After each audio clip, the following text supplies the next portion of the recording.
Thank you, Jesus. Siki diri andara, Shiva Baba Baba andara, Siki diri andara. Thank you, Father. Shiki diri andara, Shiva Baba Baba andara, Siki diri andara, Shiki diri andara. Thank you, Jesus. Siki diri andara, Shiva Baba Baba andara, Shiki diri andara, Siki diri andara, Shiva Baba.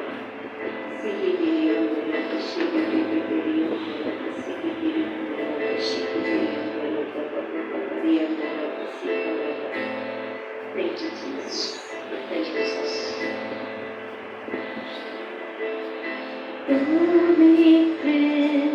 Happy Pavitra, Swami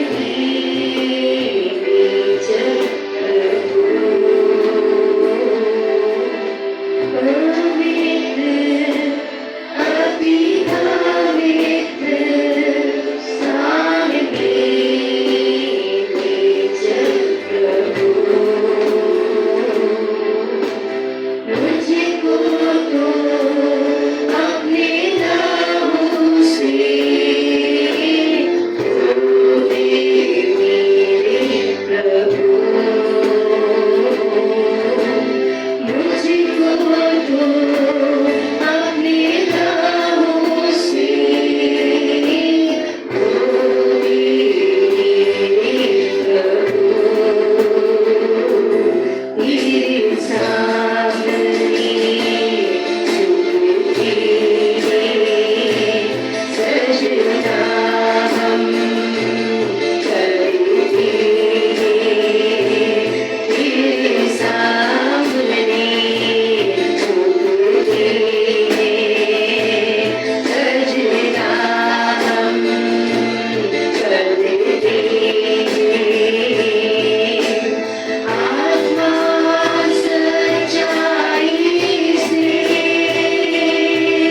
उनकी और दुनिया के सारे मंडली के पापों की क्षमा देकर अपनी पवित्रता में प्रवेश करवाते थे प्रभु जी। आज उसी रीति से हमारी गलतियों को भी क्षमा करके पिता, हमारे गुनाहों को भी क्षमा करके, हमारी नामाफियों को क्षमा करके पिता परमेश्वर, हमारी कड़वाहटों को हटाकर पिता परमेश्वर, आज हमें भी प्रभु एक मन होकर, एक परिवार होकर, एक कलीसिया होकर प्रभु जी आपकी उपस्थिति में प्रवेश करने में हमारी मदद और सहायता कीजिए। धन्यवाद देते हैं प्रभु, आपने कहा जब 2 या 3 मेरे नाम से इकट्ठे होंगे मैं उनके बीच में आऊंगा। आज अपने वचन के अनुसार हमारे बीच में आकर अपनी इच्छा को जो आपकी है प्रभु जी वो पूरी कीजिए मेरे पिता। धन्यवाद के साथ इस आराधना के समय को, हर एक उपस्थित जीवन को, आने वाले हर एक जीवन को, ऑनलाइन के माध्यम से जुड़े हुए हमारे हर एक भाई बहन को प्रभु हम आपके हाथों में सौंपते हुए ये प्रार्थना यीशु मसीह के नाम से मांगते हैं, आमीन। आइए सब हम ताली बजाते हुए परमेश्वर की आराधना करेंगे।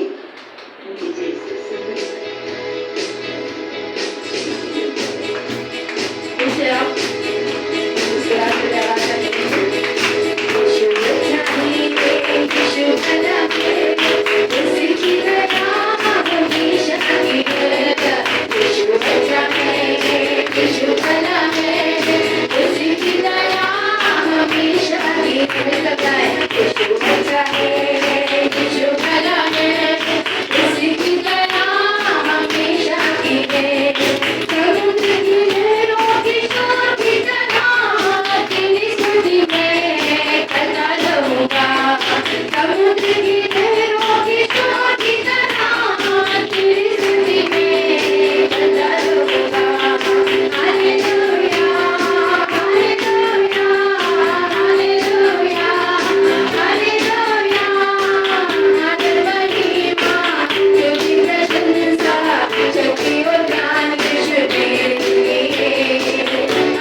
में आप अनुभव करते हैं कि पापों की कीस से उसने आपको निकाला है। अपने लहू से प्रभु ने हम सबको धोकर साफ किया। आइए उस बलिदान को याद करें, धन्यवाद करें परमेश्वर का। आज उसको जानकर भी हम कई पाप करते हैं, लेकिन हर दिन वो हमारा बोझ उठाता है, हमारी कमियों के बावजूद हमें गले से लगाता है, हमें अपने संतान होने का हक देता है और अपना प्रेम हमारे प्रति सदा बना के रखता है। उस परमेश्वर का धन्यवाद करें, सहायता मांगे उस परमेश्वर से। प्रभु जैसा तू मुझसे प्रेम करता है, तू मुझे क्षमा करता है, प्रभु वैसा मैं भी बनूं, क्योंकि तूने कहा सिद्ध बनो, क्योंकि तुम्हारा स्वर्गीय पिता सिद्ध है। आज इस सिद्धता में बढ़ने में पिता अपने प्रेम की सहायता कीजिए प्यारे पिता। जहाँ कहीं ये कलीसिया प्रभु आज आपकी सिद्धता में कमजोर है पिता, पवित्र आत्मा आइए हम सब में काम कीजिए। देखिए हम सभी को अंश अंश करके अपने पुत्र की और पुत्रियों की समानता में बदले मेरे पिता। धन्यवाद के साथ प्रभु अपने आप को कलीसिया को आपके हाथ में सौंप दे प्यारे पिता। हमें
को इस भूमि पे जीवित रखकर अपनी महिमा करने का अनुग्रह दिया पिता।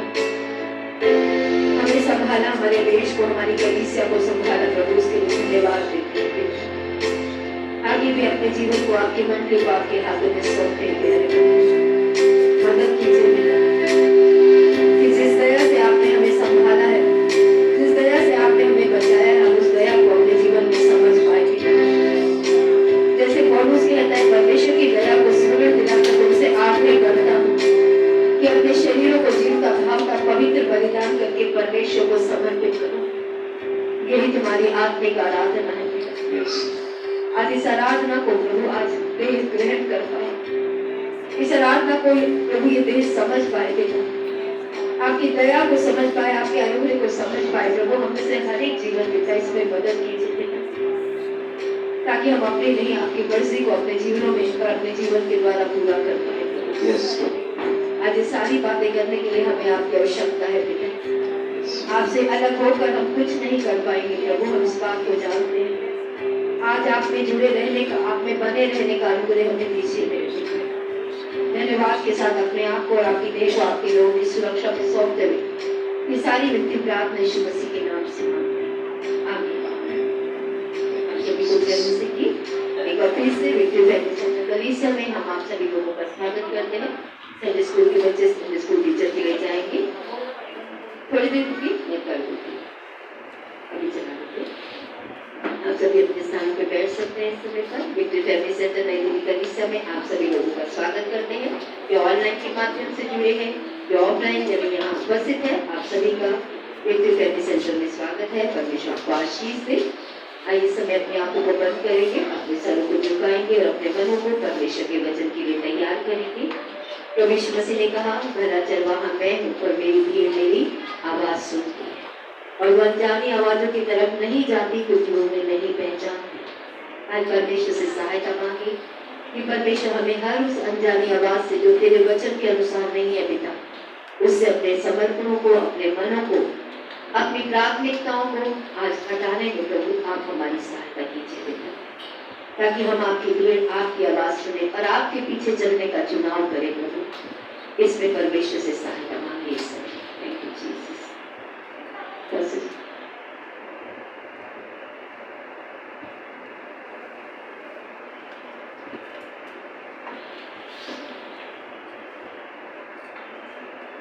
आइए इस समय अपने मनों को परमेश्वर के उपस्थिति में प्रार्थना के द्वारा तैयार करते हैं।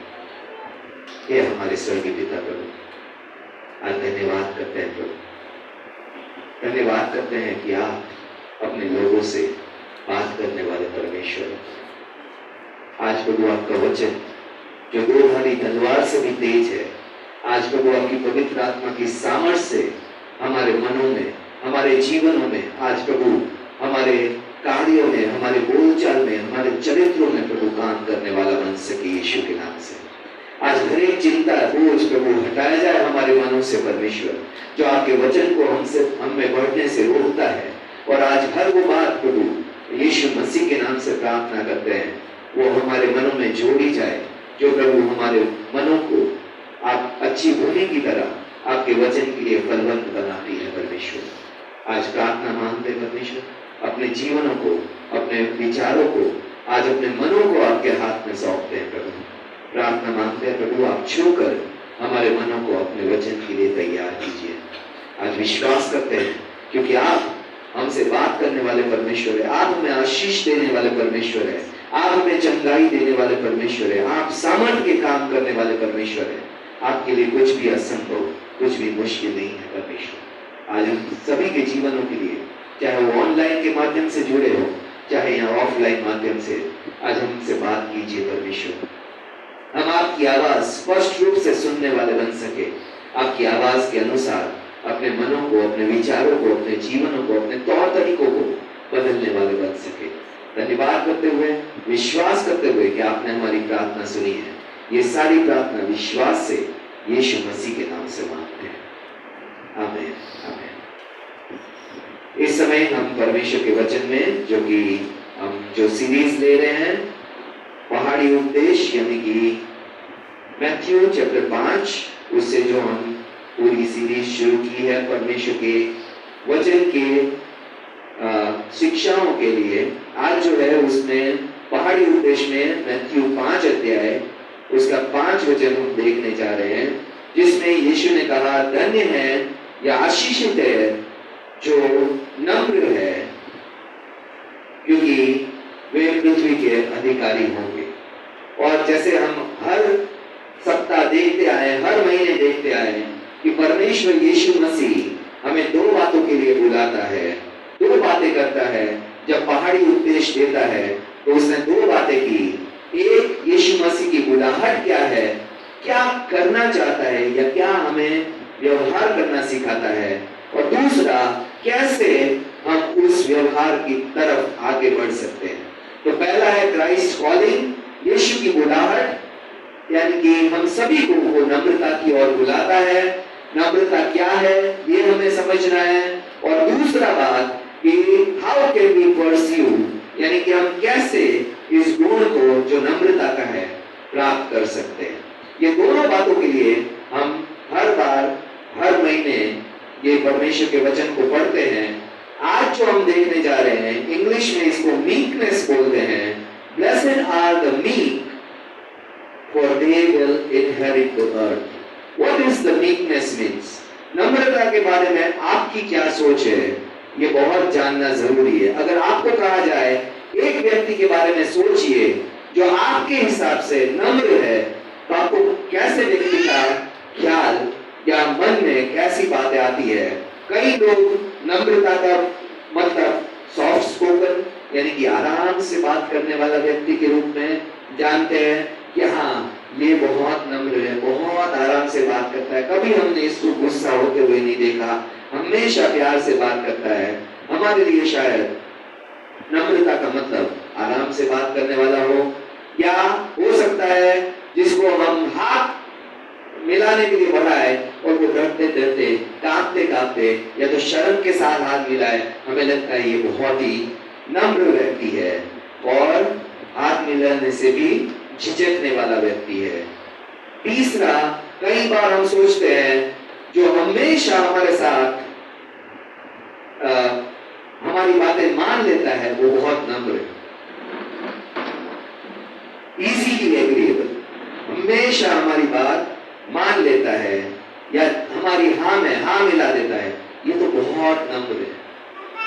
या जेंटल, कोमलता से रहने वाला, कोमलता से व्यवहार करने वाले व्यक्ति को हम सोचते हैं ये बहुत नम्र है, इसका स्वभाव शांत है, या तो इसका जो मन या तो व्यवहार जो है बहुत कोमल है। ये सारी बातें हम सोचते हैं जब हम नम्रता के बारे में सोचते हैं। लेकिन क्या परमेश्वर यीशु मसीह कह रहा था जब वो नम्रता की बात कर रहा था, जब वो मीकनेस की बात कर रहा था?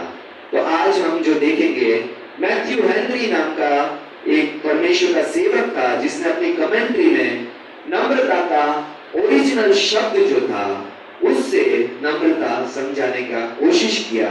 जो ओरिजिनल शब्द उसने यूज किया वो था मैन्यूटस, यानी कि मैन और ऊटस, और इन दोनों को मिलाकर ये शब्द बना है नम्रता, जो कि ओरिजिनल जो शब्द है उसको लैटिन भाषा में लिखा गया है मैन्यूटस, यानी कि मैन और यूटस।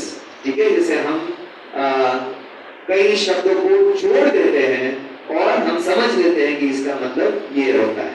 मैन का मतलब होता है हाथ, ठीक है, मैन्युअल जैसे बोलते हैं ना, हाथ से करने वाला काम या ऑटोमेटिक होने वाला काम। तो जब मैन्युअल बोलते हैं, मैन्युअल का मतलब हाथ से किया जाने वाला काम। ठीक है, हमारे घर में झाड़ू पोछा मशीन भी कर सकती है और मैन्युअली यानी कि हम हाथ से भी कर सकते हैं।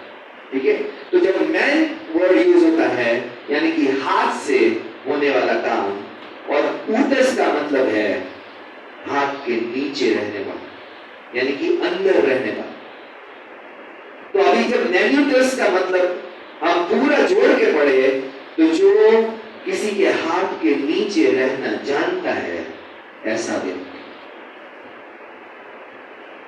हाथों के नीचे रहने वाला व्यक्ति, जिसका स्वभाव अंडर कंट्रोल यानी कि नियंत्रण के अंदर, ऐसा व्यक्ति जो नियंत्रण में रहने वाला मन या स्वभाव रखता है। अभी ये नियंत्रण में रखने वाला मन या स्वभाव कहां से आया? क्योंकि परमेश्वर ने तो हमेशा मनुष्य को नियंत्रण में रहने वाला व्यक्ति बनाया था, लेकिन हमें ये वायर्ड या तो पाप का स्वभाव कहां से आया? ये जंगली स्वभाव या पाप का स्वभाव कहां से आया?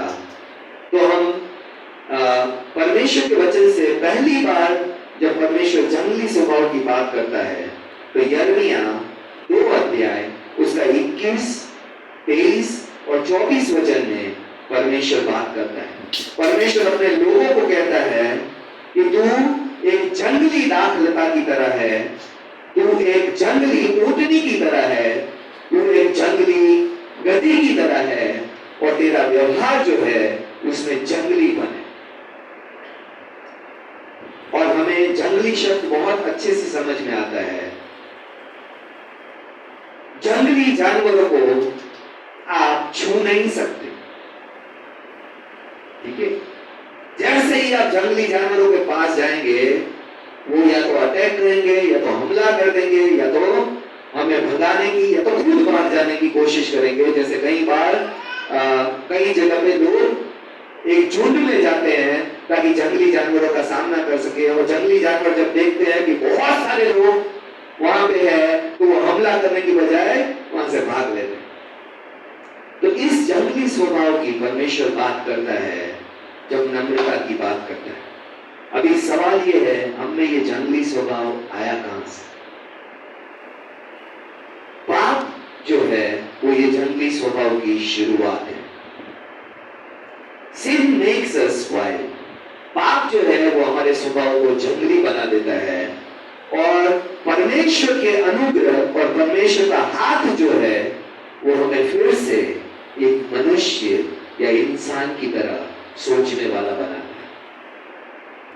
आज जब हम देखते हैं उत्पत्ति चैप्टर 3 अध्याय में सबसे पहला पाप आया और उत्पत्ति 4 अध्याय में पहली हत्या हो गई।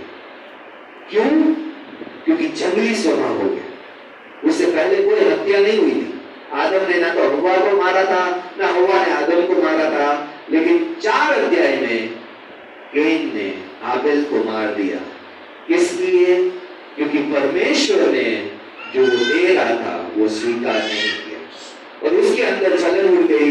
मैं बड़ा हूं, मैंने पहले ऑफरिंग दी थी, मैंने पहले परमेश्वर को भेंट दी थी, और ये छोटा है इसने गिफ्ट दी, परमेश्वर ने उसकी गिफ्ट स्वीकार कर ली, मेरी नहीं स्वीकार कर ली। मैं क्या करूं, मैं क्या करूं? मैं इसको मार देता हूं ताकि मैं अकेला ही रह जाऊंगा। परमेश्वर किसकी गिफ्ट स्वीकार करेगा? मेरी ही करेगा। लेकिन परमेश्वर ऐसे जंगली स्वभाव को सहन देने वाला परमेश्वर नहीं। जंगली स्वभाव हमेशा परमेश्वर का विरोध करता है, परमेश्वर से भागता है, परमेश्वर को हाथ नहीं रखने देता, परमेश्वर की मानता नहीं है, परमेश्वर से दूर रहता है। इसलिए जब पाप आया, परमेश्वर का शब्द सुनते ही मनुष्य जाके पेड़ के पीछे छुप गया। क्यों? रोज पाप कर रहा था, उस दिन क्या हो गया? उसका स्वभाव बदल गया। पाप की वजह से उसका स्वभाव जंगली हो गया, और जंगली स्वभाव कभी भी परमेश्वर की शांति का अनुभव नहीं कर सकता। क्यों?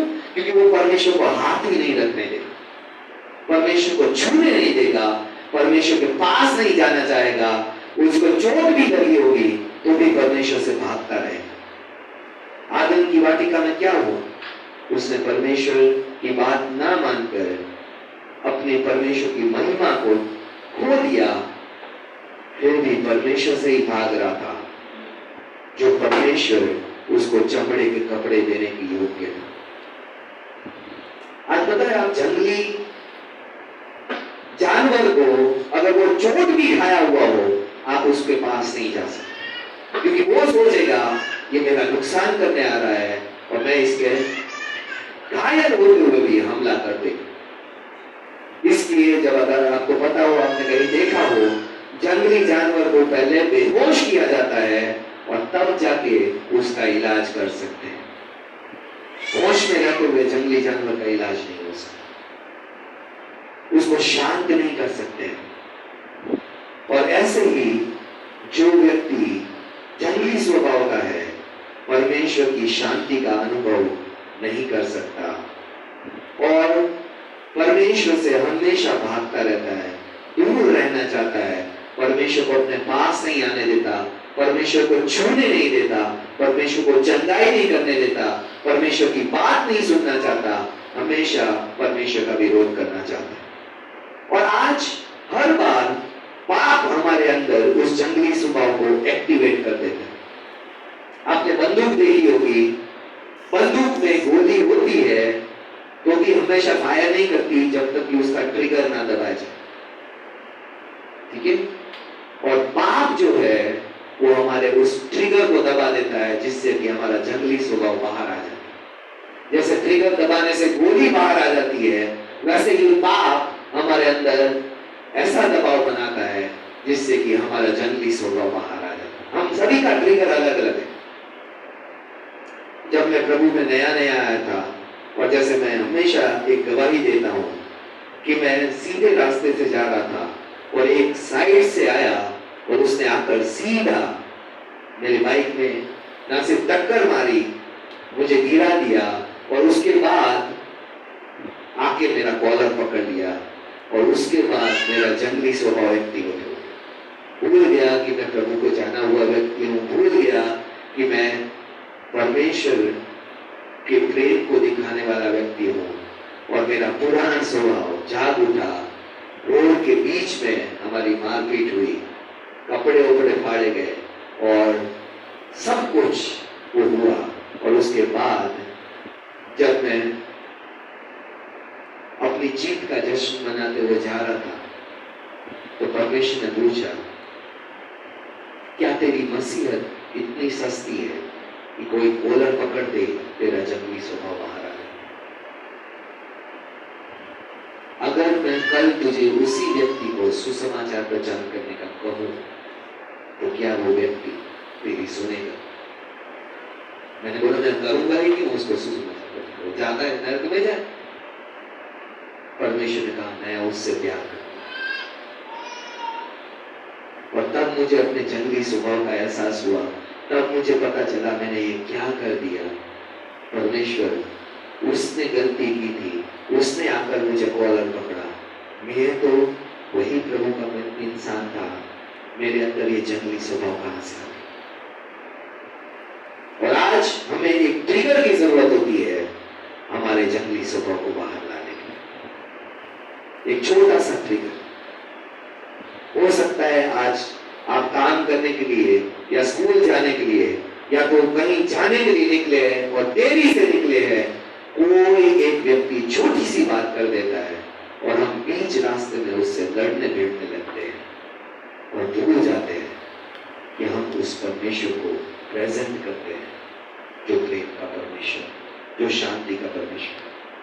आज हमारे पास एक पूरे दिन की योजना होती है और एक व्यक्ति आता है और हमारी योजना को तहस नहस कर देता है, हमारा जंगली स्वभाव बाहर आ जाते हैं और हम उस व्यक्ति को शायद कुछ कर ना पाए या कर पाए तो उसी को करते हैं, नहीं कर पाए तो जिसको कर सकते हैं उसके ऊपर हावी हो जाते हैं।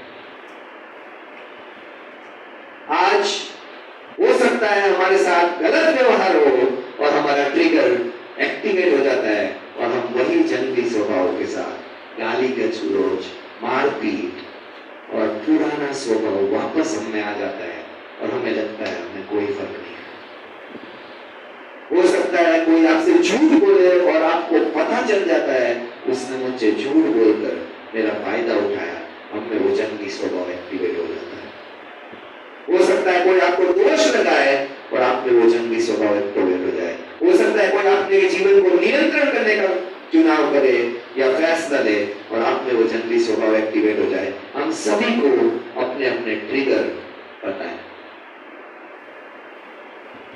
और हम सभी को पता है मेरा जंगली स्वभाव कब कब एक्टिवेट होता है, कैसे मैं पुराना व्यक्ति बन जाता हूं, वैसे ही गुस्से वाला, वैसे ही गाली बकने वाला, वैसे ही मारपीट करने वाला जैसे पहले था। और आज इसी जंगली स्वभाव की वजह से हम परमेश्वर से दूर हो जाते हैं। क्योंकि ये स्वभाव हमेशा परमेश्वर का विरोध करता है, परमेश्वर के पास नहीं जाना देता। और आज इस जंगली स्वभाव की वजह से हमारे जीवनों में शांति नहीं रहती। क्यों? क्योंकि हमारा मन हमेशा लड़ने को तैयार है। किस बात के लिए लड़ रहे हैं वो अलग मैटर है। कई बार हम अपने अधिकारों के लिए लड़ते हैं, कई बार हम अपनी सुरक्षा के लिए लड़ते हैं, कई बार हम अपने आशीषों के लिए लड़ते हैं, कई बार हमें लगता है जब तक लड़ेंगे नहीं हमें जो हमारा अधिकार है वो मिलेगा ही नहीं। और हम में वो लड़ने वाला स्वभाव हमेशा तैयार रहता है। कब किससे लड़ने को तैयार? छोटी छोटी बातों में हमारा जंगली व्यवहार करना शुरू हो जाता है, हमारा जंगली पद बाहर आ जाता है। जंगली व्यवहार अपने अधिकारों के लिए, अपने फायदों के लिए, अपने सुरक्षाओं के लिए लड़ता रहता है और हमें जल्दी से गुस्सा करने वाला व्यक्ति बना देता है। शॉर्ट टेम्पर, ठीक है, एक फ्यूज जो होता है फट से उड़ जाता है और वो फ्यूज कोई काम का नहीं होता। हमें उससे ज्यादा पावर वाला फ्यूज लगाना पड़ता है क्योंकि वो फ्यूज फट से उड़ जाने वाला है। आज हमारा गुस्से का या जंगली स्वभाव का फ्यूज कितने टाइम में उड़ता है वो दिखाता है हम में नम्रता कितनी। कईयों का दिन में 10 बार उड़ता है, कईयों का महीनों में, कईयों का सालों में। जितना देरी से उड़ता है उतना ही डिस्ट्रक्शन ज्यादा करता है। और कई बार जितना जल्दी उड़ता है ये नहीं कि वो डिस्ट्रक्शन ज्यादा नहीं करते, वो छोटे छोटे डिस्ट्रक्शन में शांत हो जाते हैं। आज नम्रता क्या है? नम्रता इस जंगली स्वभाव को नियंत्रण करने वाली ताकत है। एक जंगली घोड़े को जैसे लगाम लगाई जाती है, उसकी ताकत कम नहीं होती, उसका स्वभाव नियंत्रण में आता है। हम सोचते हैं जंगली का मतलब ताकत और नम्रता का मतलब कमजोर। जो कोई मेरे साथ करता है करके चला जाए, हम तो नम्र हैं, हम तो नम्र। ऐसा नहीं होता। ताकत हमारी वही रहती, लेकिन हम उस ताकत पे नियंत्रण या लगाम लगाते हैं। और कोई भी जंगली घोड़े की सवारी करना नहीं चाहता, क्योंकि कब कैसे कहां भागने लगे किसी को नहीं पता। और इसीलिए जंगली स्वभाव को नियंत्रण में रखने वाला जो ताकत है या जो स्वभाव है उसको नम्रता कहते हैं, जो हमारे प्राणों पे, हमारे विचारों पे, हमारे मन पर काबू रखती है। इट काम्स द पैशन, भावनाओं को शांत करती है, गुस्से को शांत करती है, उटपटांग हरकतें करने वाले स्वभाव को नियंत्रण में करती है। It brings order in chaos and turmoil that otherwise is going to tear us apart and is going to spill destructive ways in the lives of others around us. अगर हमने ये नहीं किया तो अराजकता और उथल-पुथल हो जाएगी और जो हमारे आसपास है उन सभी के जीवनों को हम बर्बाद कर देंगे। अगर हम में आज जितना ज्यादा जंगली स्वभाव है, हम दूसरे के जीवन को बर्बाद करने की ताकत रखते हैं। और सबसे ज्यादा प्रॉब्लम किसको होती है? जो हमारे साथ 24 घंटे रहते हैं, उनको हमारे इस जंगली स्वभाव का सबसे ज्यादा भुगतान करना पड़ता है। आज हो सकता है आपका बॉस ने आपको डांट दिया हो, वहां तो आप कुछ नहीं बोल पाओगे। घर पे आके जिससे ही घर में घुसे बच्चों ने छोटी हरकत की, उन बच्चों पे हम फूट पड़ेंगे। पति पत्नी पे फूट पड़ेगी, पत्नी पति पे फूट पड़ेगी। हुआ कहीं और है लेकिन गुस्सा हम अपनों पे उतारते हैं जिन्होंने कुछ गलती नहीं की। डिस्ट्रक्शन, रिश्ते नाश करता जाता है ये जंगली स्वभाव, क्योंकि हमें गुस्सा आया हुआ है। जब तक उसको निकालेंगे नहीं तब तक वो हमारा नाश करता है। और इसीलिए नम्रता नहीं है आज हमारा परिवार और अपनों को नाश होने से हम नहीं बचा पाएंगे, क्योंकि हम ही उनका नाश करने वाले बन जाएंगे।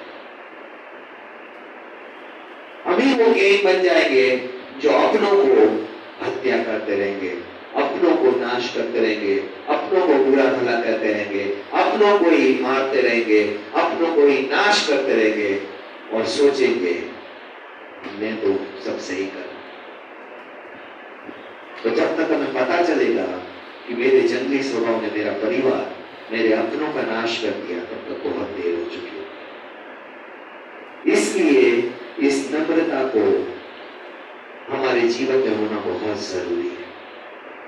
अगर नम्रता नहीं है तो हम उस बेलगाम घोड़े की तरह है जिसमें ताकत है, लेकिन वो किसी को अपने जीवन में छूने नहीं देगा, ठीक नहीं करने देगा, चोट को चंगाई नहीं करने देगा, बस भागता रहेगा बेलगाम घोड़े की तरह, बिना दिशा के जो उसके रास्ते में आया उसको वो उड़ाता जाएगा।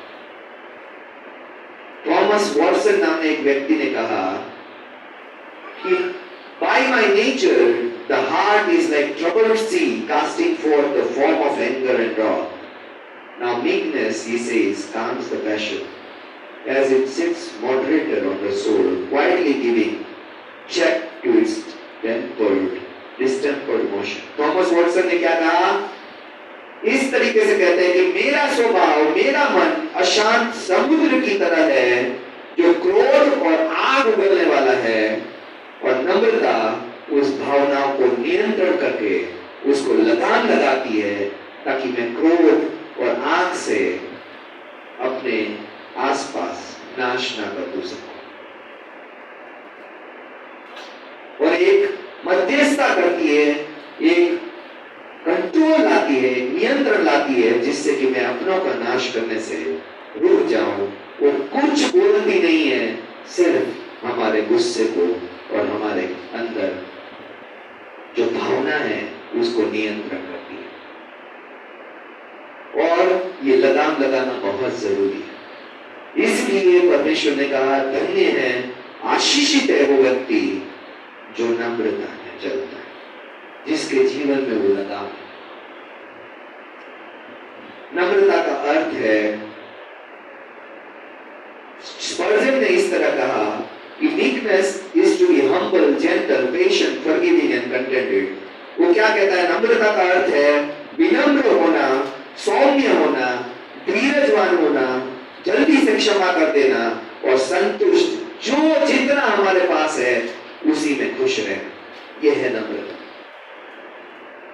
और ये हमें छुड़ाता है हर एक घमंड से, हर एक कठोरता से, हर एक गुस्से से, हर एक प्रतिशोध की, बदला लेने की भावना से और हर एक महत्वाकांक्षा से। महत्वाकांक्षा क्या होती है? आज मेरे पास एक है तो मुझे दो चाहिए, आज मेरे पास दो है तो मुझे चार चाहिए, आज मेरे पास चार है तो मेरे पास मुझे ये चाहिए, आज मेरी सैलरी 10 है तो कल मुझे 15 चाहिए, परसों मुझे 20 चाहिए, और कोई उसकी लिमिट नहीं। और इसलिए इन सभी से बचाने वाला स्वभाव, इसको नम्रता कहते हैं। नम्रता एक्चुअली एक तरीका है जिससे कि परमेश्वर हमारे जीवन में आता है और हमारे जीवन में लगी हुई हर एक चोट, चाहे वो घमंड से लगी हो, चाहे वो कठोरता से लगी हो, चाहे गुस्से से लगी हो, चाहे बदले की भावना से लगी हो, चाहे हमारे ही सपनों से लगी हो, उसको ठीक करने देता है। और meekness is being used to the hand of God. नम्रता का मतलब है परमेश्वर को अपने जीवन को, अपनी परिस्थितियों को छूने देना, टच करने देना, उसको ठीक करने देना, परमेश्वर को अलाउ करना। परमेश्वर तू छू सकता है, तू बोल सकता है, तू मुझे ठीक कर सकता है, तू मुझे बदल सकता है, तू मुझे नियंत्रण में रख सकता है। और नम्रता का सबसे गहरा शब्द जो है, जिसको हमें सीखना है या जिसको हमें समझना है, वो है सबमिशन, यानी कि अधीनता। और इस अधीनता को समझना नम्रता के लिए बहुत जरूरी है।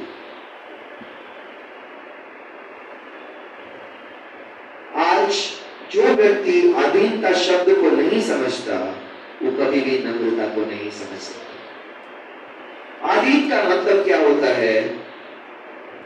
अपने आप को दूसरे के हाथ में सौंप देना, अपने हाथ को समर्पण कर देना और किसी और पे भरोसा करना कि वो मेरे जीवन के लिए बेहतर फैसले ले सकता है।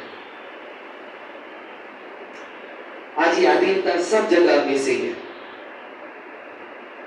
आज अगर हम कर्मचारी है तो हम सोचते हैं हमारा बॉस तो पागल है, उसे कुछ आता जाता नहीं है, ऐसे ही बॉस बन गया है और हम उसके अधीनता में नहीं रहना चाहते।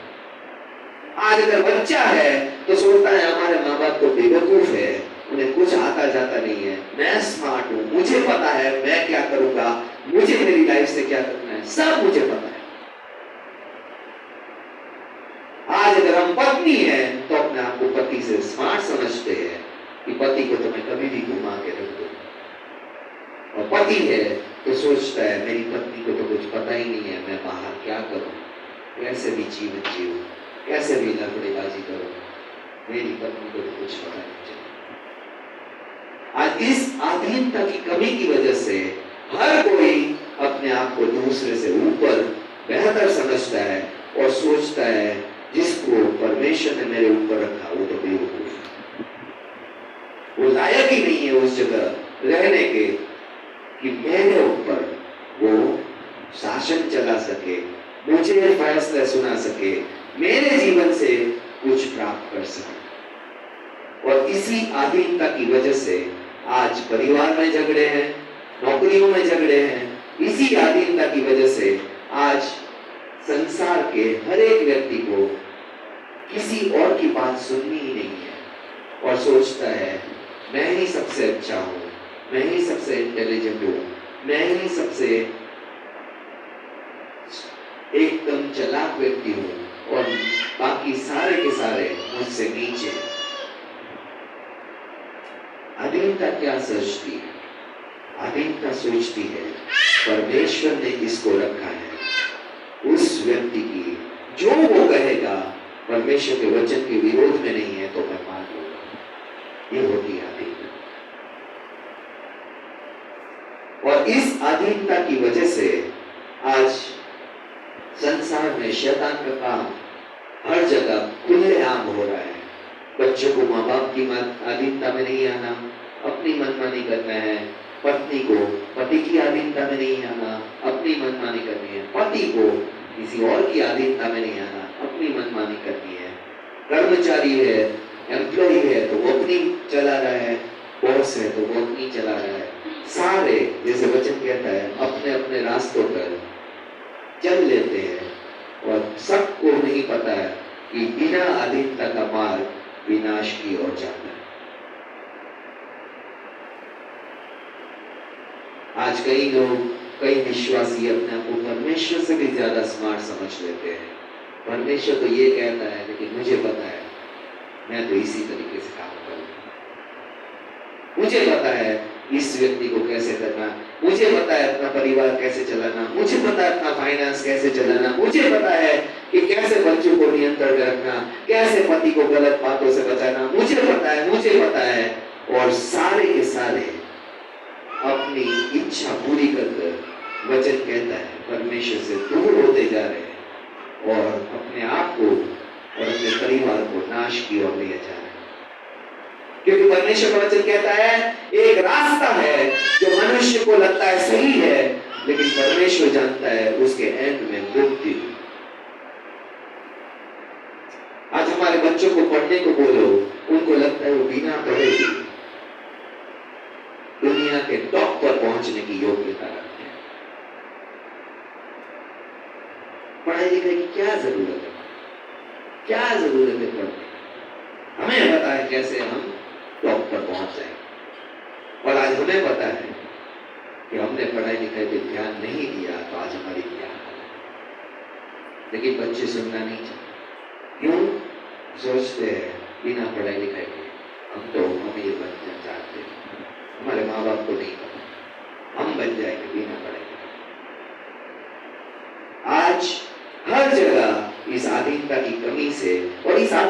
कमी आती कहां से है? जो शैतान को अधीनता से भटकाया वो था घमंड, और वही घमंड से यह अधीनता की कमी शुरू होती। नम्रता क्या है?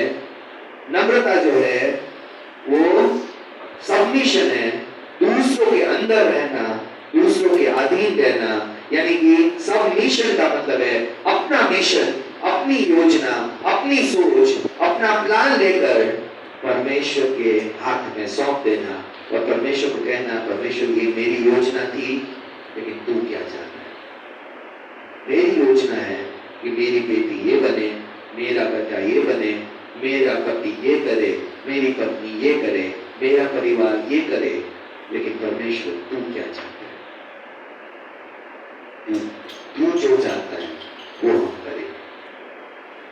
और इसी को अधीनता कहते हैं, सबमिशन। यानी कि किसी और को अपना मिशन, अपनी योजनाएं, अपने सपने, अपना जीवन सौंप देना, उसको कहते हैं सबमिशन।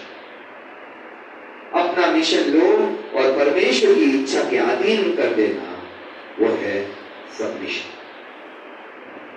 और आज इस सबमिशन की कमी की वजह से हम सब जगह जो है फेल होते जा रहे हैं, क्योंकि कोई किसी और की मानना ही नहीं चाहता।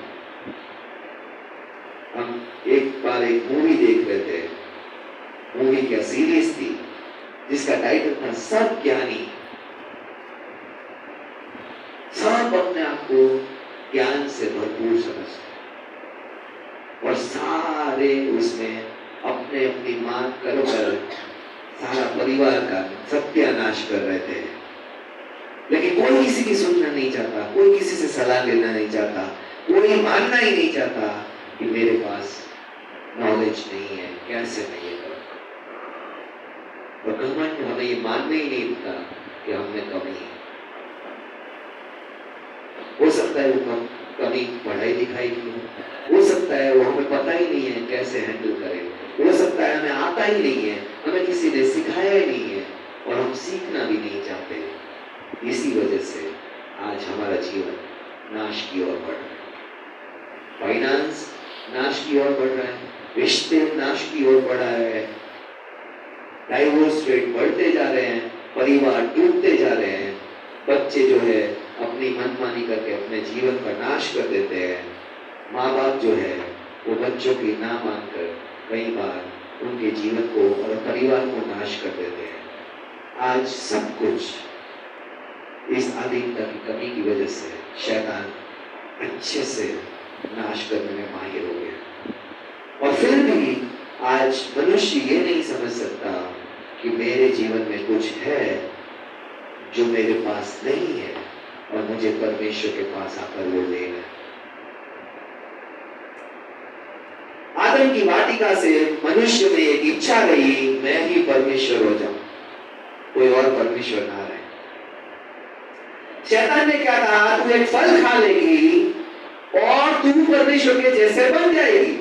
और हव्वा को ये आइडिया बहुत पसंद आया, कोई परमेश्वर नहीं, मैं ही परमेश्वर। मनुष्य को आइडिया बहुत पसंद आता है जब कोई कहता है, पता है तुम्हें कोई बॉस की जरूरत नहीं है, तुम अपने आप ही बॉस बन जाओ। हर एक को बॉस बनना आसान लगता है ना, दूसरों से काम करवाते हैं। आज बॉस को ही पता है कैसे वो काम करवा आपसे और मुझसे।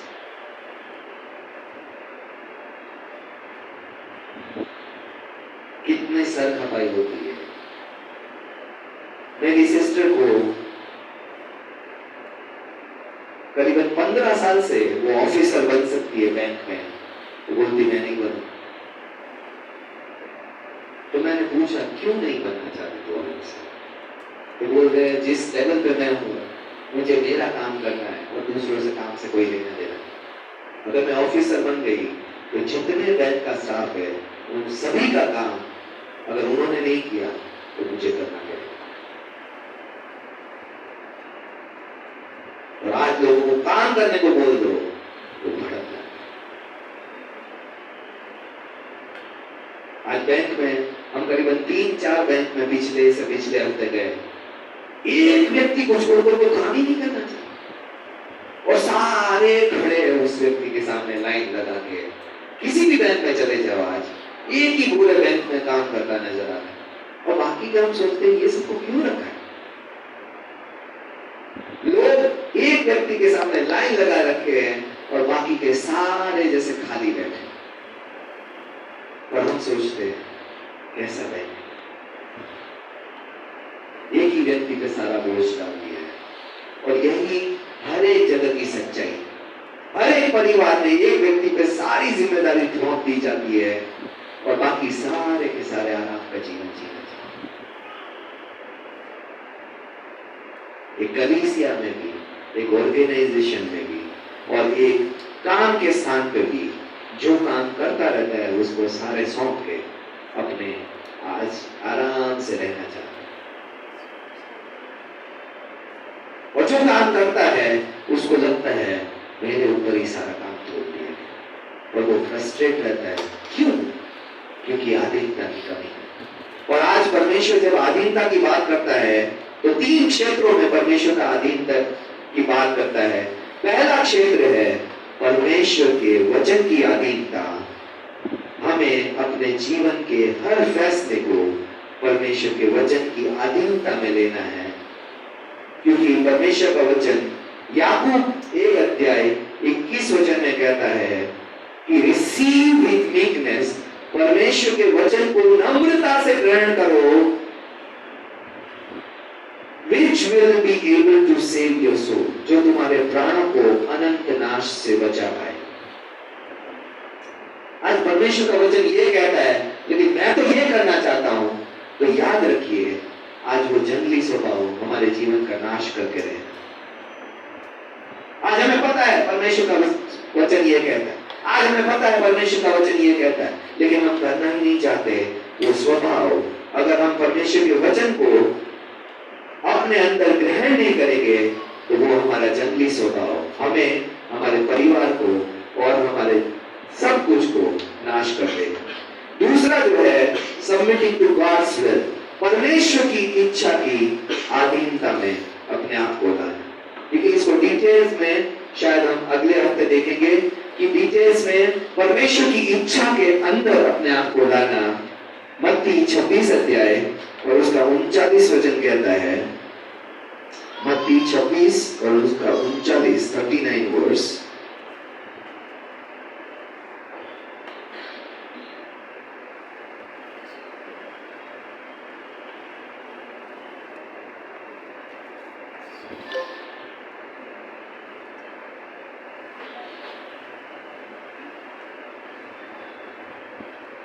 परमेश्वर का वचन मत्ती 26 के 39 में कहता है,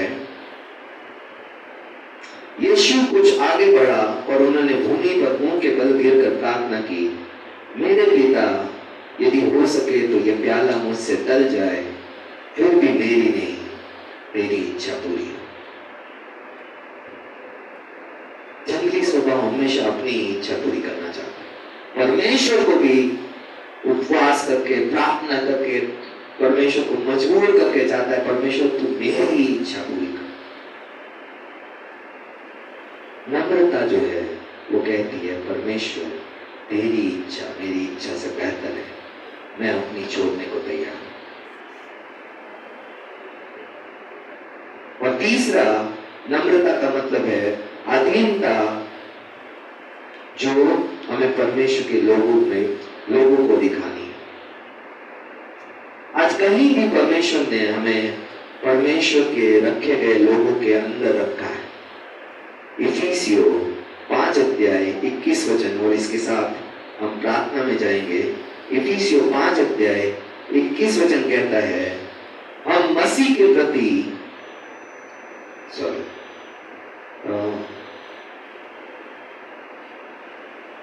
मसीह के भय से एक दूसरे के अधीन रहो। परमेश्वर का वचन कहता है परमेश्वर के डर से एक दूसरे के अधीन रहो। हर एक फैसला हमें, जिसको हमारे जीवन पे परमेश्वर ने रखा है, उसके साथ रहकर अधीनता में लेने की जरूरत है। आदती हो गए हैं अपनी मनमानी करने के लिए, अपना फैसला अपने आप लेने के लिए।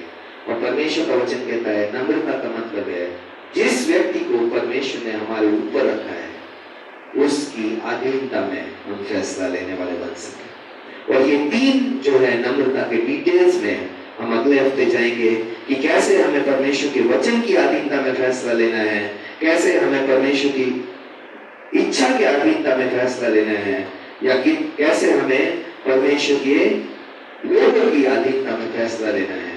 लेकिन आज जो हम समझ पाए हैं उसके लिए हम प्रार्थना करेंगे कि क्या मेरे अंदर ये जंगली स्वभाव है और कितनी बार ये जंगली स्वभाव मेरे जीवन को, मेरे परिवार को, मेरी नौकरियों को, मेरे भविष्य को नाश कर रहा है। और अगर है तो हम आज नम्रता की ओर परमेश्वर से सहायता मांगे कि परमेश्वर मुझे वो नियंत्रण करने वाला, अपनी भावनाओं को, अपने गुस्से को, अपने स्वभाव को, अपने विचारों को कंट्रोल करने वाली नम्रता दे, ताकि परमेश्वर ये जंगली स्वभाव मेरे जीवन में नाश ना कर पाए। और आज हम प्रार्थना करेंगे परमेश्वर मैं अधीनता में रहना सीख सकूं, आज अपने आप को इस जगह पे ले सकूं जहां पे मेरे जीवन में नम्रता हो, जहां पे मेरे जीवन में धीरज हो, जहां पे मैं दूसरों को आसानी से माफ करने वाला और जो है उसमें संतुष्टि से रहने वाला बन सकूं, ताकि हर एक घमंड से, हर एक कठोरता से, हर एक गुस्से से, हर एक बदले की भावना से और हर एक उन सपनों से आजाद हो सकूं जो कभी खत्म नहीं होते। आज मैं अपने आप को परमेश्वर के वचन की अधीनता में, परमेश्वर की इच्छा की अधीनता में और परमेश्वर के लोगों की अधीनता में सौंपने वाला बन सके। आइए इस समय हम अपने आप को परमेश्वर के सामने नम्रता के लिए प्रार्थना करें कि परमेश्वर आज मैं जान पा रहा हूं, आज तूने मेरे जीवन से बात की है कि आज मेरे अंदर वो जंगली स्वभाव मैं देख पा रहा हूं जिसको तू छूना चाहता है, जिसको तू बदलना चाहता है, जिसको तू चंगाई देना चाहता है, ताकि मैं तेरे साथ अपने मन को, अपने विचारों को, अपने जीवन को, अपने रिश्तों को शांति से कर सकूं। और आज जहां जहां हमें पता है कि आज हमारे इस जंगली स्वभाव की वजह से आज विनाश आया है, मृत्यु आई है, रिश्ते खराब हुए हैं, आज परमेश्वर से कहे परमेश्वर आज मैं नम्रता के द्वारा इन सभी बातों को बदलते, सुधरते हुए देखना चाहता हूं। आइए इस समय हम परमेश्वर की उपस्थिति में अपने आप को जांचे और परमेश्वर से कहे परमेश्वर मेरी सहायता कर। परमेश्वर आज मुझे इस नम्रता की लगाम को अपने जीवन में कसने में, रखने में, नियंत्रण में लाने में आज मैं सहायता मांगता हूँ परमेश्वर। आइए इस समय पास्टर रचना हमें इस प्रार्थना में, आराधना में अगुवाई करेंगे और प्रार्थना करेंगे परमेश्वर आज इन सभी बातों में नम्रता में और बढ़ने वाले बन सके।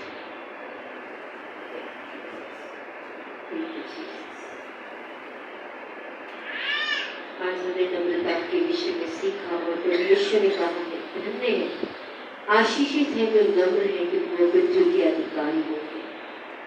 नम्रता हमें उस अधिकार को वापस दिलाती है जो मनुष्य ने पृथ्वी पर विरोध करके, पाप करके खोया था। अधीनता जो आदम और हव्वा ने परमेश्वर की नहीं स्वीकार की और पृथ्वी पर अपने अधिकार को खो दिया। आज जहां जहां हम अधीनता में नहीं चलेंगे वहां वहां हम अपनी आशीषों को, अपने रिश्तों को, अपनी चीजों को खोते चले जाएंगे। और यह अधीनता में ना रहने वाला स्वभाव हम सभी में, ये नम्रता ना होना हम सभी में पाया जाता है, क्योंकि पाप जो हमारे अंदर है आज वो हमें इस अधीनता, इस नम्रता से बाहर लेकर खींचता है। तो अगर आज आप अपने लिए प्रार्थना करना चाहते हैं, आप चाहते हैं कि हाँ मैं नम्र बनूंगा परमेश्वर, हाँ मैं अधीनता में रहूंगा परमेश्वर, जहां जहां तुमने जिस जिस को ठहराया है पिता आज मैं अपने जंगली स्वभाव को तेरी आत्मा का नियंत्रण लेने की सहमति दूंगा, ताकि तू मुझे नम्रता में चलने में मदद करे। जो बातें आपने सीखी है, अगर आप परमेश्वर की सहायता मांगना चाहते हैं उतार के लिए, तो आप परमेश्वर के आगे खड़े हो सकते हैं और अपने लिए प्रार्थना कर सकते हैं।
पड़ोस को पिता व्यवहार करने का दायरा हो मेरे पिता।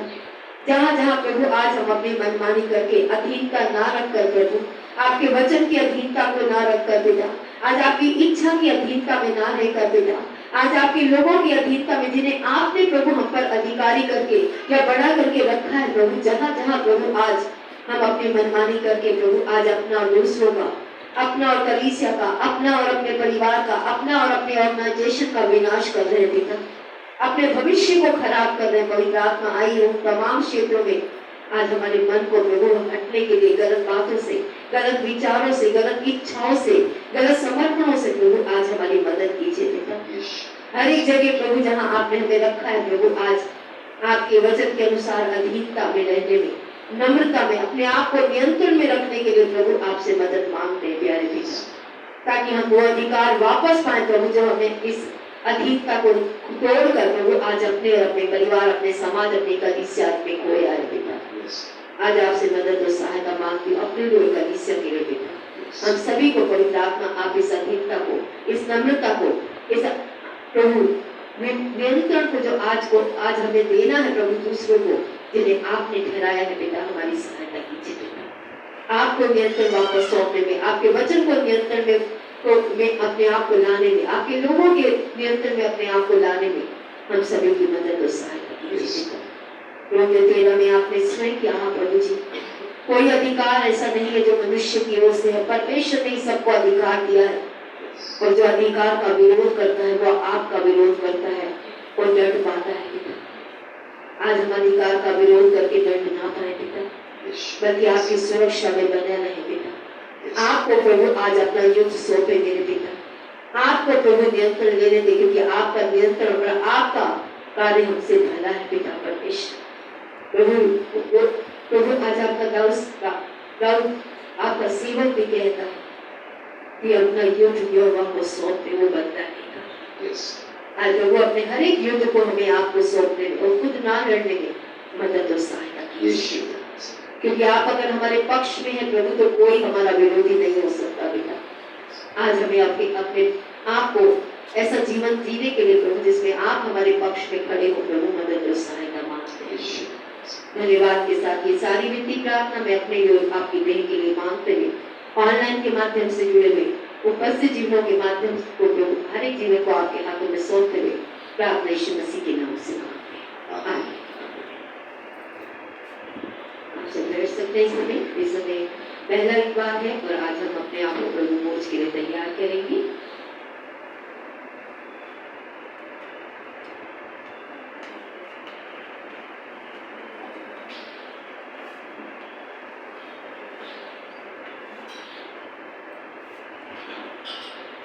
Let's turn our Bible to 1 Corinthians chapter 11.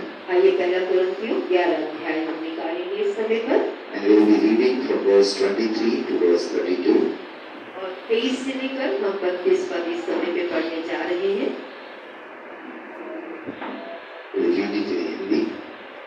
Hindi में हम पढ़ेंगे पहला कुरिन्थियों 11 अध्याय 23 पद से लेकर 32 पद। क्योंकि ये बात मुझे प्रभु से पहुंची और मैंने तुम्हें पहुंचा भी दी कि प्रभु यीशु ने जिस रात में पकड़वाया गया रोटी ली और धन्यवाद करके तोड़ी और कहा, यह मेरी देह है जो तुम्हारे लिए है, मेरे स्मरण के लिए यही किया करो। इसी रीति से उसने दियारी के पीछे कटोरा भी लिया और कहा, यह कटोरा मेरे लहू में नई वाचा है, जब कभी पियो मेरे स्मरण के लिए यही किया करो। क्योंकि जब कभी तुम यह रोटी खाते और इस कटोरे में से पीते हो तो प्रभु की मृत्यु को जब तक वह ना आए प्रचार करते हो। इसलिए जो कोई अनुचित रीति से प्रभु की रोटी खाए या उसे कटोरे में से पिए वे प्रभु की देह और लहू का अपराधी ठहरेगा। इसलिए मनुष्य अपने आप को जांच ले और इसी रीति से इस रोटी में से खाए और इस कटोरे में से पिए, क्योंकि जो खाते पीते समय प्रभु की देह को ना पहचाने वे इसके खाने और पीने से अपने ऊपर दंड लाता है। इस कारण तुम में से बहुत से निर्बल और रोगी हैं और बहुत से सोढ़ी हैं। यदि हम अपने आप को जांचते तो दंड ना पाते, परंतु प्रभु हमें दंड देकर हमारी ताड़ना करता है, इसलिए कि हम संसार के साथ दोषी ना ठहरे। आमीन। Whatever God says, this is my body which has been broken for you. Do this in the remembrance of me. यीशु ने रोटी ली और कहा, ये मेरी देह है जो तुम्हारे लिए तोड़ी गई, मेरे याद में यही किया करो। Took the cup and said, "This is a new covenant, and do this in the remembrance of me." और 25 पद कहता है, इसी रीति से उसने दियाली के पीछे कटोरा भी लिया और कहा, ये कटोरा मेरे लहू में नई वाचा है, जब कभी पियो मेरी याद में यही किया करो। So we do this in the remembrance of our Lord. आज प्रभु की मेज में जो हम करने जा रहे हैं वो है हम प्रभु यीशु मसीह के क्रूस पे किए हुए बलिदान को याद कर रहे हैं। But word of God cautions us, लेकिन वचन हमें 26 में इस बात को भी चेताता है। 27, 27 वचन में माफी चाहती हूँ। whoever takes it in unworthy manner, he will be guilty of the body and the blood of Christ. इसलिए जो कोई अनुचित रीति से प्रभु की रोटी खाए या उसके कटोरे में से पिए वे प्रभु की देह और लहू का अपराधी ठहरेगा। What makes us unworthy of Lord's table? परमेश्वर की मेज में जब हम शामिल होते हैं, कौन सी बातें हमें परमेश्वर के आगे गलत ठहराती हैं? Because word of God says, "Let every man examine himself." इसलिए 28 वचन कहता है, इससे पहले कि मेज में शामिल हो, मैं और आप अपने आप को परमेश्वर के आगे जांचें। We every time examine ourselves in 3 areas. हर बार मेज में शामिल होने से पहले हम सभी जो देते हैं प्रभु को, वो 3 क्षेत्रों में अपने आप को जांचते हैं। Is there any unrepented sin in my life? क्या कोई ऐसा पाप है जो मुझे पता है मेरे जीवन में ये बात गलत है और मैंने अभी तक उसकी क्षमा नहीं मांगी, उसका पश्चाताप नहीं किया, उससे मन नहीं हटाया उस पाप से। I have not repented. I have not left it completely. मैंने अभी तक उस पाप को करना छोड़ा नहीं है, मुझे पता है कि गलत है लेकिन मैं इसे छोड़ भी नहीं रहा हूँ। That makes me unworthy of Lord's table. क्योंकि अगर ऐसा स्वभाव रखकर हम आगे बढ़ते हैं तो ये प्रभु की मेज में हमें गलत ठहरा देता है। Because word of God says you cannot partake in Lord's table and Satan's table प्रभु का together. वचन कहता है, मनुष्य जो प्रभु को जानता है वो शैतान की मेज और परमेश्वर की मेज दोनों में से नहीं पी सकता। Satan offers sin. शैतान जो हमें दावत देता है वो पाप करने की दावत देता है, Lord offers righteousness and holiness. लेकिन परमेश्वर हमें धार्मिकता और पवित्रता की ओर बुलाता है। So we cannot partake in both. हम दोनों में नहीं चल सकते कि हम पाप में भी चले और हम पवित्रता में भी चले। If we are walking in sin, it makes us unworthy of Lord's अगर table. पाप में चलते हुए बीच में शामिल होंगे तो परमेश्वर के आगे दोषी ठहर जाएंगे। So word of God says that every man examine. इसलिए 28 वचन कहता है, इसलिए मनुष्य अपने आप को जांच ले और फिर इस रोटी में से खाए और कटोरे में से पिए। Second thing that makes us unworthy of Lord's table is unforgiveness. दूसरी चीज है जो हमें परमेश्वर की मेज में गलत ठहरा देती है, वो हमारे मनों में नामाफी। If we have any unforgiveness towards any person who is living or dead, आज मेरे और आपके मन में अगर किसी के प्रति भी नामाफी है, चाहे वो व्यक्ति जीवित है, चाहे वो इस दुनिया से चला गया है, it makes us unworthy of ये Lord's table. परमेश्वर की मेज के आगे हमें गलत ठहरा देता है। Why? Because God says if you will not forgive your brother from your heart, क्योंकि वचन में स्पष्ट लिखा है कि अगर तुम किसी को भी जो इस पृथ्वी पर जीवित है, परिवार में है, कलीसिया में, समाज में है, अगर उसके प्रति आपके मन में नामाफी है और आप उसे मन से क्षमा नहीं करते, तो स्वर्गीय पिता भी हमारे गुनाहों को क्षमा नहीं करता। okay, and with unforgiveness of our sins, we cannot और partake अगर in हमारे God's पाप अभी तक क्षमा हुए ही नहीं, परमेश्वर ने हमें माफ नहीं किया, तो हम उसकी मेज में शामिल नहीं हो सकते। Third thing that makes us unworthy of Lord's table is any addiction that is destroying our physical body. तीसरी चीज है जो हमें परमेश्वर की मेज के आगे गलत ठहरा देती है, वो है खाने पीने की चीजों की, गलत खाने पीने की चीजों की आदतों की लत, जो नशीले पदार्थ हो सकते हैं, सिगरेट हो सकती है, ड्रग्स हो सकता है, शराब हो सकती है, तंबाकू, गुटखा, खैनी, जितनी भी नशीली चीजें हैं जिससे हमारे शरीर का नुकसान हो। Because word of God says in 1 Corinthians 3 verse 16 and 17, क्योंकि प्रभु का वचन 1 कुरिन्थियों 16 अध्याय उसका 3 का 16 कहता है, क्या तुम नहीं जानते कि तुम परमेश्वर का मंदिर हो और परमेश्वर का आत्मा तुम में वास करता है? यदि कोई परमेश्वर के मंदिर को नष्ट करेगा तो परमेश्वर उसे नष्ट करेगा, क्योंकि परमेश्वर का मंदिर पवित्र है और वो तुम हो। so we know that by eating this, by drinking this, by smoking this, by inhaling this, injecting this, my physical body will be destroyed. अगर मैं जानता हूँ कि किसी भी नशीले पदार्थ को किसी भी तरीके से मैं अपने देह में यानी अपने शरीर में लेता हूँ तो ये मुझे खराब यानी मेरा नुकसान ही करेगी, और फिर भी मैं इसमें शामिल होता हूँ, तो परमेश्वर का वचन कहता है कि परमेश्वर का मंदिर पवित्र है और वो हम सब हैं। We have to treat this body as a temple of हमें Holy इस Spirit. शरीर को एक मंदिर की तरह, जैसे एक मंदिर को हम साफ रखते हैं, सही रखते हैं, गलत चीजों से बचाते हैं, ऐसे इस मंदिर को भी हमें सही रखने की आवश्यकता है। So if we have any of this unworthiness in our lives, इसलिए वेद में शामिल होने से पहले हमें जांचना है इन तीनों क्षेत्रों में कहाँ हमारा जीवन गलत है, उस बात को देखना है। we come before the Lord. हमें से हर एक व्यक्ति निजी रूप से परमेश्वर के सामने आएगा। If God shows us our sins, our unforgiveness, our addictions, अगर परमेश्वर निजी रूप से हमें कोई पाप दिखाता है, कोई नामाफी दिखाता है, कोई लत दिखाता है हमारे जीवन की, we ask forgiveness, we repent from them, उसकी क्षमा मांगनी है, उस क्षेत्र से अपने आप को हटाना है परमेश्वर की सहायता से, and we prepare our hearts, we prepare our lives for the Lord, for the और अपने शरीर को, अपने communion. मन को, अपने प्राण को प्रभु की मेज में सही तरीके से शामिल होने के लिए हमें तैयार करना So है। let's come before the Lord. आइए समय अपनी आंखों को बंद करें, अपने सरों को झुकाएं और परमेश्वर की आत्मा को जांचने की अपने जीवन को सहमति दें। Say, Lord, show me my sins, my unforgiveness, my addictions. परमेश्वर से कहें, पवित्र आत्मा प्रभु यीशु मसीह के नाम से आज मेरे मन के पाप, मेरे मन के नामाफी, मेरे मन के या मेरे शरीर में गलत चीजों के सेवन में अगर कुछ है जो तेरे मंदिर को खराब कर रहा है, वो बातें उस पर प्रकट कर परमेश्वर। Thank you, Jesus. Thank you, Lord. Thank you, Father. Allow the Spirit of God to speak to us. Show us our sins, our unforgiveness, our addictions. पवित्र आत्मा को आज हम सबने भी देखी, वो दिखाए, हम ना सोचे कि क्या है और क्या नहीं। पवित्र आत्मा आज हमें दिखाने वाला बने, पाप हो, नामाफियां हो, कड़वाहटें हो, नाराजगियां हो, या हमारी गलत आदतें हो, जिससे हम अपने शरीर को, जो परमेश्वर का मंदिर है, उसको खराब कर रहे हैं। And when God shows, let's choose to repent, ask forgiveness from God. और जब परमेश्वर दिखाता है तो परमेश्वर से ही उन बातों की क्षमा मांगे, उन बातों से हटने का परमेश्वर से मदद मांगे इस समय पर। Thank you, Jesus. Thank you. Thank you, Father.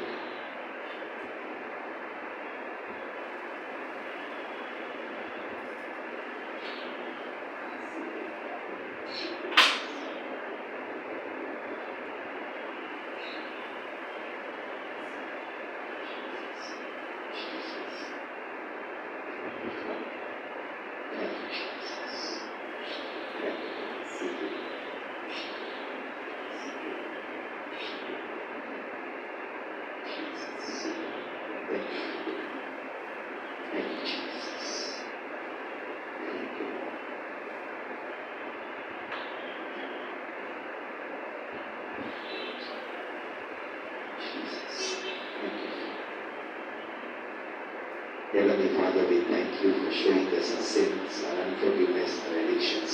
स्वर्गीय पिता, धन्यवाद देते हैं, आप सच्चे हैं जो हमारी पापों को, हमारी नामाफियों को, हमारी कड़वाहटों को, हमारी गलत आदतों को दिखाने में योग्य है पिता। Thank you that your word says, if we confess our sins, you are faithful, you are just, you are able to forgive us our sins and cleanse us from our unrighteousness. धन्यवाद प्रभु, आप ही ने हमें इस बात की समझ दी है कि यदि हम अपने गुनाहों को माने तो आप माफ करने में धर्मी और हमारी सारी शुद्धता से हमें शुद्ध करने में विश्वास योग्य परमेश्वर है। Thank you that you are preparing our hearts धन्यवाद for repentance. कि आप ही है हमारे मन में पश्चाताप की आत्मा को उत्पन्न करके हमारे पापों से हमारे मन को हटाकर अपनी तरफ लाते हैं। Thank you for making us worthy of your table. धन्यवाद प्रभु, आप ही की दया और आप ही की क्षमा से आज हम आपकी मेज में शामिल होने के योग्य हैं पिता। We give you glory, honor, हम and प्रभु praise. यीशु मसीह के नाम को महिमा, आदर, सम्मान देते हैं। In Jesus' most powerful name. प्रभु यीशु मसीह के जीवंत और सामर्थी नाम में हम कलीसिया प्रार्थना करते हैं। Amen. आमीन। इस अनुपासक कोड के साथ आगे रहेंगे। आप में से जो लेना चाहते हैं अपने घर अपने स्थान पर बैठेंगे या खड़े होंगे। हम रोटी और प्याले के लिए प्रार्थना करेंगे और फिर हम प्रभु भोज में शामिल होंगे। ऑनलाइन में जितने लोग हमारे साथ जुड़े हैं, हम आपका भी स्वागत करते हैं। यूट्यूब में आपका स्वागत है। परमेश्वर आपका आशीष दे। आपके लिए सभा को हम यहीं पे समाप्त कर रहे हैं। इसी तरीके से हर इस बात को हर संडे आप हमारे साथ जुड़े।